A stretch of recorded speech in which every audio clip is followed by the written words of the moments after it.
Good afternoon, this is Lynx. A few weeks ago when I went live, a lot of you asked me to, and I asked you guys what you were interested in learning about. A lot of you said the same thing, that you were very interested in learning more about the spirit world. And you guys know that those of you who've watched my stuff know that I've limited what I discuss in that arena for a lot of reasons. I guess I'll be explaining those reasons a little more as I go on. A lot of my students know the reasons why I limit that kind of discussion.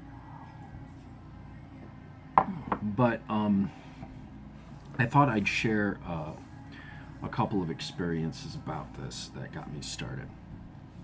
How I ended up kind of, I think, directed towards this arena. At least on the surface. What appears on the surface to be. When I was a kid, I could very distinctly make out things in the dark.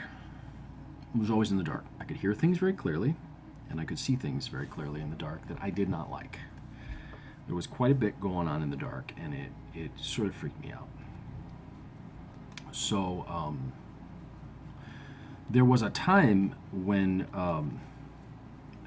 there were certain loops that would go on in the dark that really bothered me.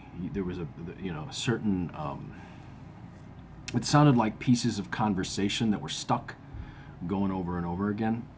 Those were the ones that bothered me the most. And sometimes some of the faces and things that I saw in the dark were particularly disturbing. There was one event where I was very small and I was still in a crib. And I could see in the bars next to me.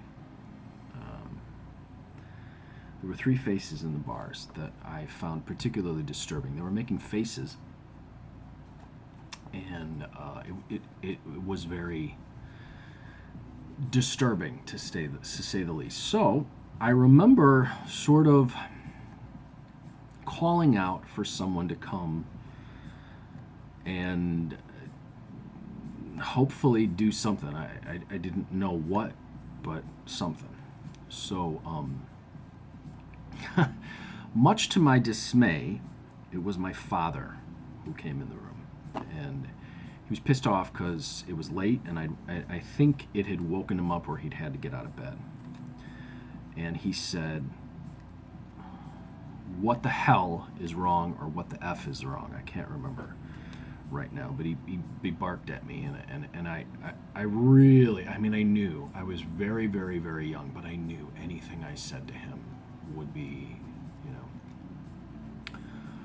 I said, "There are faces in the bars." And he said, "Shut the fuck up and go back to sleep, or I'll beat you." Succinctly. Or I'll give you something to cry about, or something to that effect. In other words, he threatened me. If I didn't shut up, he threatened me. After that, it was pretty, I knew the stuff was still there. I could still see it for a little while, and at some point, I couldn't take the dark anymore, so I shut off the capacity to see it. I don't know how I did it, but I did. I shut it off. The fact that I wasn't seeing it or hearing it so clearly anymore didn't still mean that it wasn't there, and that I wasn't experiencing it, and that I wasn't feeling it, which became apparent later when I learned a lot more about how the mind works and things that we do in editing. So when I learned hypnosis, I learned how we edit things, that there's something called a negative hallucination. You can actually learn when you can hypnotize someone to not see you there, and they'll see everything but you. And then you say something and they go, "Whoa," they freak out. It's pretty freaking cool, actually, that the human mind has this power. So my mind took advantage of that power and edited it. It doesn't mean that it's not still there, and it doesn't mean that I still don't sense it and see it. As I've gotten older, it's been easier to see pieces of it. But I did, at that point, shut it off. So I was very, very young at that point, and this seemed like a liability. Now, here's the thing, though. Fast forward, when I was 14, one of my best friends had we were over at his house. a couple of us were over his house, and he pulled out a Ouija board, and we got on the board, and I started acting as the medium right away. I didn't even think about it. It just, it was a fascinating experience, and I was amazed. I hadn't really fully understood what they were and you don't really until you get on it. People are like, "Oh, you're making that happen," and then you get on it, and you're like, "I'm not." And anyone who's ever been on a Ouija board, you're like, "I'm not." You can force it, but it feels different than when you're really doing it, right? And any of you who've done it, it's like, and people around you, "You're moving that." It's like, no, I'm not. I'm not moving it. It's moving. So I was fascinated by these things, and one night we were on the board, and I have to stop this now because I have to tell you a ghost story, and it's a really spooky story, and I think I talked about this in my cemetery book. I can't remember. I've told this story so many times. I know this story. It's a big story in Chicago. Anyone who knows anything about theater history or the history of Chicago or ghosts knows this story. But I'm going to tell it to you the way my friend Bill told it to me, because the way he told it to me was the best, because he sort of freaked me out. Now, Bill's father worked for he was a pipe organ player, right? So he worked in a lot of theaters. So he knew this story. So Bill heard this story from his father. And the people in the theaters, because Bill would spend a lot of time in the theaters while his father played, and he heard this story. Well, there's this famous theater in Chicago called the Iroquois Theater, and it is now the Oriental Theater. 1903, I believe, is when this happened. It was a fire in the Iroquois, and now this is interesting because over 600 people died in this fire. It's one of the worst fires in history, with the largest number of people who died in the fire. But the way that's not the horrifying part. The horrifying part is there was one entrance in and out of this place, and the fire exits, they were showing it was Bluebeard. They were showing the play Bluebeard, or a musical version of the fairy tale, the old fairy tale Bluebeard. And the way Bill told it, they locked all the doors. They locked all the fire exit because it was so packed they didn't want anyone sneaking in to get a free show. So they locked the fire doors so no one could get in.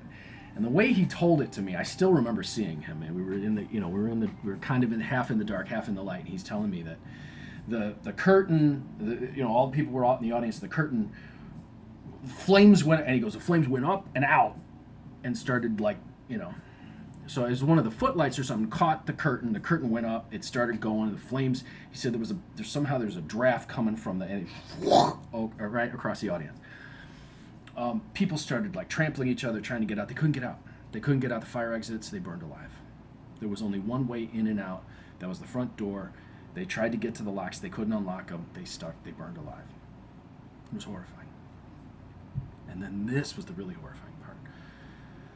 They laid the bodies out in the street for the family members to come and look at and identify their family members. So 600 people, I think it was over 600 people died that night. And then these people are going through looking, and they're walking down the street, and there's all these charred bodies in the street, and they're trying to figure out which ones are their family members to identify. It was really spooky. And there were a lot of legends about what happened in that theater after that, because it was rebuilt. It was rebuilt as another theater before it was rebuilt as the Oriental, if I remember correctly. So the reason you need to know this story is because I kind of half knew this story. Bill told me this story, he had told me this story, a while before. We're on, and then the board starts, someone comes on the board and starts telling us that they died in the Iroquois fire.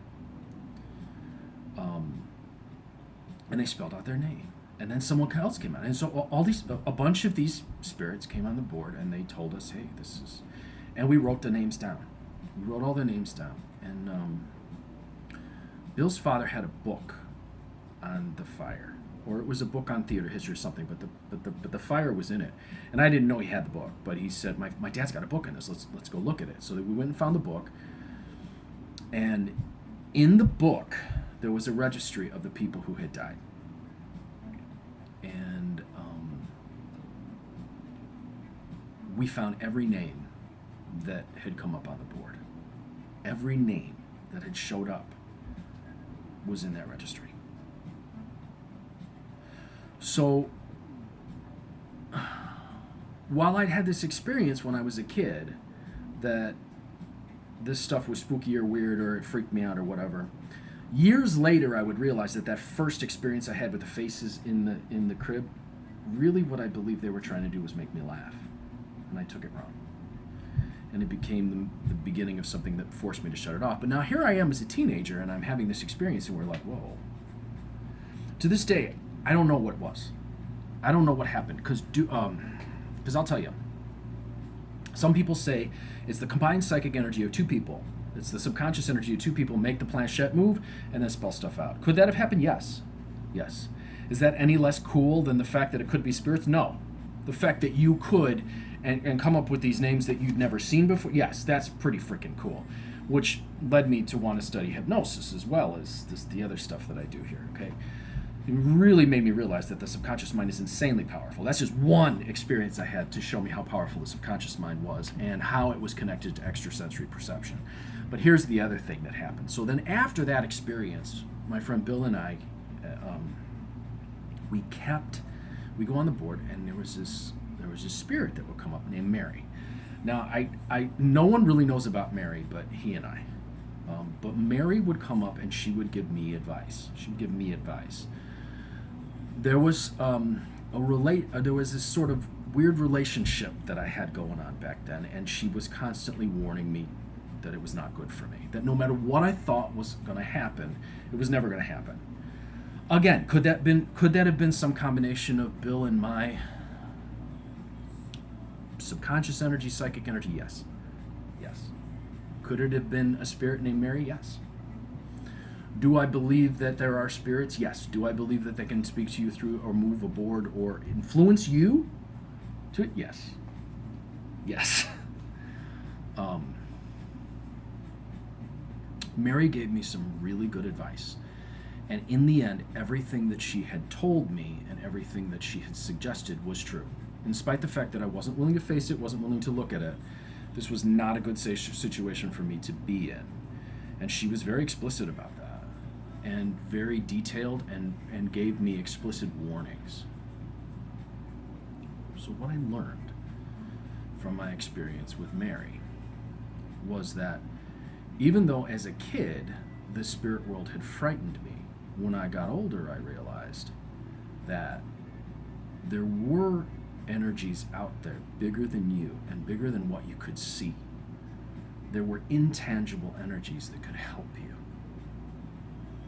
especially through blind spots, and especially in seeing things that you couldn't see. Now, what was interesting about the intangible world, or the spirit world, was when I talked to a spirit, they were usually interested in trying to get me to be able to solve my own problems.